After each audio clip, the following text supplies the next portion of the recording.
Hello everyone, I am Tacit, and today I'm going to be going over the Gems of War event objectives for the Wriggle event, in which the lava worm is added to the game. So this week we might be getting a patch. The next patch that is slated for soon TM is a Broken Spire rework, and guess what event week it is this week? Broken Spire, and guess what we just had last week? A Guild War event, so it is very, very likely that it could be this Tuesday. Either this Tuesday or next Tuesday, pretty realistically tomorrow. Because, yeah, Broken Spire rework during a Broken Spire week, very likely. Anyways, let's go over all the other things that we have going on, assuming there is no patch tomorrow, though there might be. First things first, looks like one of the old tarot cards is finally back in the Valky drop table. So if you want to go and end up getting that one is now indeed in there. It's also Talk Like a Pirate Day. Anyways, as far as Distributix is concerned, it's pretty much like any of the other worms, except it's red. It's a red-yellow, 9 mana cost, deals a bunch of damage to the last enemy, and then gains a bunch of red mana onto the board, corresponding with its color. This already exists for a couple different colors. This is now the red variant. There was already a lava lizard that did this for 11 mana with a burn. However, now you can do the last slot hitting worm version with this. So overall, not too bad. It's a double-colored one, so it does have the 9 mana cost instead of the 7, like some of the other worms do. But overall, it's pretty much a trip you're never going to use. If you see it in an arena, you're probably going to use it. If you're earlier on in the game and you kind of need something for the event, you could end up doing this instead of other damage sources. But for the most part, there are things that are just do better under the same mana cost. Or not the same mana cost, but the same mana color for similar mana costs. So it's very rarely ever going to be used outside of arena or super early on in the game. But it's not necessarily a bad troop and easy thing to go and upgrade if nothing else this week. In order to have more Kingdom Stars, as Broken Spire is now capable of getting to 22 star. Aside from that, as far as the event key drop table is concerned this week, of course, it is all corresponding to that of Broken Spire.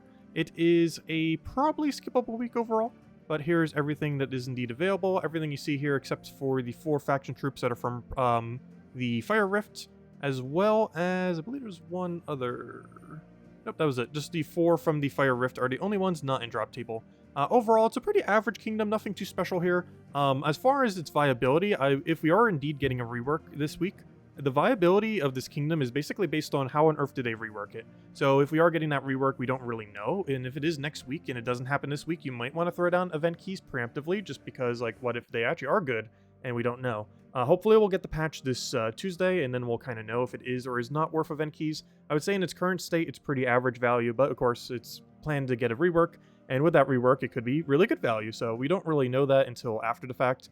As far as current things that you're kind of targeting, Infernus is still a pretty good, well-rounded mythic. Not the best, not the worst. Still very good at doing pretty much everything, but not the best at doing anything other than maybe burning, but Zugoff's better than that in most situations. We have like doubling of red, which is good with giants. Shagro is used occasionally for some skull spam, though with Doom Skull spam that can do similar these days, not really worth it compared to like Lord of Slaughter and such. It's basically just a weaker version. And just some like utility stuff if you'd already have it max, like Ogres, which is really good for Bounty Hunter. Fire Lizard, as we mentioned earlier. Firebomb, while not meta anymore, still kind of good for some mana accumulation with a poke. Overall, generally average stuff that might become quite a bit better in a couple days or a couple weeks. So if we don't get a patch this week, you might want to open some event keys preemptively in case they are good. Otherwise, we'll probably know after tomorrow if it is worth or not worth opening event keys. Anyways, as far as other things that we have going on, the reward event is pretty straightforward as far as its scoring, with one little caveat to that. It is rarity order, except there are 2 that are tied at worst, and one of them is not the lowest rarity color. The other one is Rathnaga. So whenever you see this purple Rathnaga room, as well as the blue room, they're both tied as the worst possible room. So just take rarity order, but keep in mind that Rathnaga is also just as bad as a Lava Elemental, in that they both give the lowest amount of score. But aside from that, it's just standard rarity order. Take your Mythic, take your Legend, take your Epic, not counting Rathnaga, and then just avoid taking Rathnaga and Lava Elemental if you could so help it. And that's all you have to do for the Ward event. It's a Broken Spire restriction, so if we are getting a rework, once again, this might actually be easier to do after Tuesday. Because if we are getting that patch this week, I'll be reworking Broken Spire, updating some of the troops. It'll probably be easier to do so, as it's definitely a buff to the kingdom, not a nerf, obviously. So after that buff, it'll be even easier to do, so you might want to wait until after this Tuesday if we do see if we do get the patch or not. And if we do, it'll be even easier to do the Ward event. And we'll even need to go over some new teams, as some things might do something different. Anyways, aside from that, this Tuesday we have ourselves the Fire Rift faction. A pretty good one, really good dragon there as well. Overall, pretty straightforward format, just brown-red. You have access to Iron God Zugoff, you have access to a lot of mana accumulators like Marilith and Harpy Mage, so overall, pretty easy kingdom as far as coloration. Wednesday, we're going to be getting the lava little slug pet thing. It's one of the two that give elemental. It's one of the only few bonuses in the game that actually have a double pet for double elemental. If elementals weren't already strong enough. So you'll be able to get that this Wednesday if you don't already have, or get it further upgraded. This Thursday, we have the Warlord class event, a class a lot of newer players probably have accidentally maxed. It's a pretty underwhelming hero class. Earlier on in the game, it's okay, but later in the game, there's just so many strong hero classes that have come in, as well as power creep just from them overall. So for the most part, not really that useful, but if you need some XP on it, you can end up getting it max. And this Friday, we have a Arena weekend. I'm not sure if this patch that's happening, if it does happen tomorrow, is going to update Arena at all, as Arena was originally associated to that of Broken Spire. So who knows, maybe we will finally get a little bit of an Arena update. I doubt it, but you never know, since it is technically originally originating from Broken Spire. So in a Broken Spire rework, they might tweak the Arena event. Let's hope so, because obviously Arena event in the current state is pretty bad value, pretty skippable, nothing unique from it, so it's surely an event that you don't even really need a touch, or if you do, maybe just do it for the few gem keys and like do it for like a single run or something, or just do your 3 daily arenas or something during that time for a little bit extra loot, or something similar. But overall, it has one of the worst, actually literally the worst loot of any weekend event, at least based on what currently exists. Anyways, so that's all the things happening there. As far as Soulforge is concerned, I did not actually check earlier. Oh, we have Scourge of Honor. So Scourge of Honor is kind of interesting. Scourge of Honor is basically Phoenicia, but true damage. There's a lot of things you could do with it. It's also one of a few mythics I would say is actually worth fully medaling, even though I personally haven't done mine. I normally go Phoenicia or Scourge of Honor, though you could upgrade both if you really want to. But yeah, deals damage to all enemies and gains a bunch of mana back for each curse and disease enemy. That might seem kind of niche that it does it based on disease and curse, as that is something that you might not necessarily be able to apply a lot. However, it does it itself. It curses and diseases a random enemy when matching for an extra turn, so he has the mechanic he needs already attached to himself, meaning you don't have to build a whole nother troop. You can if you want to, but you don't have to, which is the nice thing about Scourge of Honor. He's kind of self-perpetuating with what he actually needs. And he just goes for a bunch of true damage. Really good if you need like a double true damage poke where you cast him, get most of your mana back, cast him again, and you're good to go. Really good in those kind of battles, so great utility troop to consider picking up.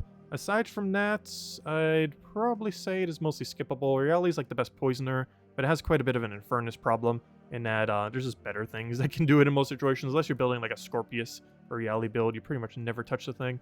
Yeah, and Rage Commander is always here normally.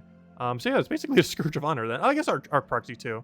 Arc Proxy Evandra, one of those Doom Skull converters I was talking about, well, technically Uber Doom Skulls, converts all yellow gems to Uber Doom Skulls.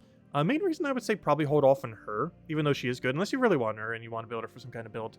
For one, Arachnin Weaver, if you're going like either or, Arachnin Weaver is probably the better way if you're looking for like a Zolkiri mythic. However, the other reason is the mythic that we're getting at the end of the season pass, which free-to-play won't get for like a couple months from now, but the one at the end of this current season pass is arguably a better Arc Proxy Evandra depending on the context. It's basically less overall skull convert, but has control over pretty much what it gets convert. So it'll be a little bit interesting compared to Arc Proxy, which is restricted only to doing yellow, which if you get hard countered on yellow is quite problematic, and if you don't get enough yellow back on the board is also problematic. So it'll be interesting to see exactly how that new mythic pans out in comparison to this, and for the most part, Arc Proxy Evandra will probably get less usage after that mythic comes into the game, assuming it is decent, which it seems like it will be. They could always be used together, of course, and stuff like that, but overall, the value of her, I would say, is a little bit lower due to the introduction of that new mythic coming in a couple weeks from now at the end of this current season. As far as weapons are concerned, there are two, like, pretty much must-gets. There are a few that are kind of here and there. I believe even one of the teams that we're about to show uses one of these other utility ones. But there are two that I would say are super high priority. The first one, and probably most obvious one, is Flamer. If you see my streams, you probably see me using this like almost every day. There's some Explore 12 teams that use it. Yagwei, Queen Titania can end up using it. Zugaf uses it. Pretty much any red team that needs a lot of red can end up utilizing it. Not to mention, you have to keep in mind Thrall, one of the better mana accumulators in the game, get auto extra turn when there's 13 plus red on the board, which can synergize pretty well with this as well. And yeah, it's just a great way to create reds. 10 reds every single time you cast is a damage to whatever you target. Burns the first enemy, so if you're using a triple damage burning, you can get it that way. Use a little bit of extra mana to reds, which is something you're already feeding, and extra mana to everything, which you're already trying to feed mana to. It just has a lot of things going for it. Definitely not the best weapon in the game, but a great utility weapon I would highly advise having. As if you're looking for something to just shove onto a team to get a bunch of red mana, it is a good way to do so, and red is a very, very offensive option with some of the highest damage output of any color within the game, and just a great thing to have more utility for, especially off of hero. The other one is Doom Clubbed. So Doomed Club, of course, is in the category of those 6 Doom weapons, are pretty much must get the best tier of Doom weapons, the first one that you'd bother trying to upgrade. It deals damage to all enemies, +1 per tempering level, meaning once you max it to 10, it gets 10 additional damage to all enemies, and then it transforms all greens to Doomskull, which is quite devastating, kind of like Evandra, except it's for green, and its normal Doom Skulls instead of Uber Doom Skulls. And it technically does it for lower mana costs, though it does it off of only one color instead of 3. And, well, very rare, it also creates some extra if they have a Doom on the team, and even gain some extra mana for each brown enemy, on top of everything else it's already doing. So really devastating weapon, also gets like the extra stun and everything from its perks and everything, so this whole category of do damage to all enemies and convert to Doom Skull, they're the Doom type of weapon I would say are must-have, even more so than the books. The books really only help you on Guild War Defend days. These can help you for pretty much anything. The other thing that's pretty relevant about this is, while not always used, it is occasionally really good with like Truffle and Beatrix because they end up creating a bunch of green and brown. The green feeds back into himself, the brown feeds back into the Doomed Club, and then you use Doomed Club. Normally the green one is used instead because you get so much excess green that's normally better just to convert the browns into Doom Skulls. However, if you already know you can win in like a certain amount of time and using this as your finisher option can end up working out pretty well as well by doing a bunch of Truffle Loop, then casting this, and then winning. And the brown mana just goes directly into it, and it's generally the only thing that uses brown in a lot of those kind of teams, just to kind of suck in all the brown, convert the greens, and then you just auto-win from the single cast. So of the 6 weapons that are like this, it's among one of the highest sought after, so 100% make sure to get it. I'm not sure if it's actually higher priority than Flamerefer, because they both do use brown, so if you're really low on brown, I guess that's a kind of a judgment call on your own. But I don't know, I use Flamerefer more, but I feel like Doomed Club is better, if that makes any sense. Like, Flamerefer has more utility purpose, so you use it more, but Doomed Club, when you use it, is more powerful than Flamerefer when you use it, if that makes sense. So, it really just depends on which one you want, and hopefully you just have the resources to get both of them. There are a few other ones here. Sugar Spine, I believe, was okay. There's the Wump, which I think I actually mentioned, the cheaper team, which is okay. They're not must-haves, but good utility weapons, you know, just kind of laying around at you. I believe one of these is based on Giants, if I'm not mistaken. Is it? Let me double check. Maybe that was from the other kingdom. Yeah, this one is actually based on Giant, the Sugar Spine, which is really good when you're using a Titan hero class. Oddly enough, not the Warlord. But when you're specifically using Titan, you occasionally can end up using Sugar Spine. Very situational, but a weapon to consider nonetheless. Anyways, aside from that, let's start getting into all of the teams for the entire week, all of which are in the description below if you want to go and copy-paste any of them. As far as from the top, let's go all the way to the World Event team. So this one, oh yeah, this was the one where I actually used the Wump for. So this uses the Wump, Ogress, Infernus, Magma Dragon. I actually use it in this order because Ogress will auto go to first slot after it casts. And this basically allows you to use your Barrier on Brown to initially protect, and then have Ogress tank for your hero in case they start taking too much damage. For the most part, you're probably going to be fine, especially if you're just buying a few tiers. But it's a good way to keep yourself a little bit more protected, as it will alternate what you have as your first slot, starting initially with your hero, and then switching over to Ogress. This also makes sure Ogress doesn't take too much damage, so that you can then go for the Explode initially without taking any damage to her armor, so that she doesn't lose any HP, so she doesn't lose any Explode number. So it keeps her a little bit safer as well. But it's just basically an Infernus Magma Dragon spam team, and you just keep doing those while mana accumulating for them until you win. The cheaper team here, we actually use the new Lava Worm, where we basically spam the Lava Worm. You can do the same thing with the Lizard if you want the burn value. However, the lower mana cost of this, I feel like, will be slightly better overall, since it is 2 lower mana costs instead of the 11 mana costs on the other one, and the only thing the other one's really doing is hitting a random target and applying a burn, which doesn't really do too much for your overall damage output when you're trying to loop, so you're better off just going with the Worm. We're using Ogress once again in a similar strategy where we're using Hero up front there, and then using the Ogress so they can then tank in front of it after you have gotten a cast. So you can end up doing it that way to keep the Ogress a little bit more protected, as well as your hero from dying. Aside from that, as far as the faction event, it is restricted to brown and red for Fire Rift. And of course your weapon can be any color. So we have access to standard Guard's Avatar build, simply with a Harpy Mage. If you have Enchant, which you most likely will, you'll end up having the Harpy Mage on a turn 2 Empower, essentially, due to her 75% mana cost. Then you just mana accumulate a bunch, keep spamming down Guard's Avatar for really heavy damage, and you just end up winning. And Surquine and Hadley just to get a little bit extra mana there. For the higher team, we do have access to Iron Gut Zugoff, so you can just run Iron Gut Zugoff. This just uses Marilith for a mana accumulator. Happy to use Mountain Crusher here. You can use pretty much anything you want. And we're just mana accumulating off of that, those two, and then just going pretty standard High King Iron Gut Zugoff build to clear out everything. Next, we have Pure Faction with a nice diverse team of 4 Magma Dragons. There really isn't a proper tank, so you just basically spam the AoE option until you win. Ideally, as long as you have 3 of these Magma Dragons going to the final fight, you should be fine. You could technically use that one armor gaining option if you so choose, if you are concerned that you're going to take too many deaths.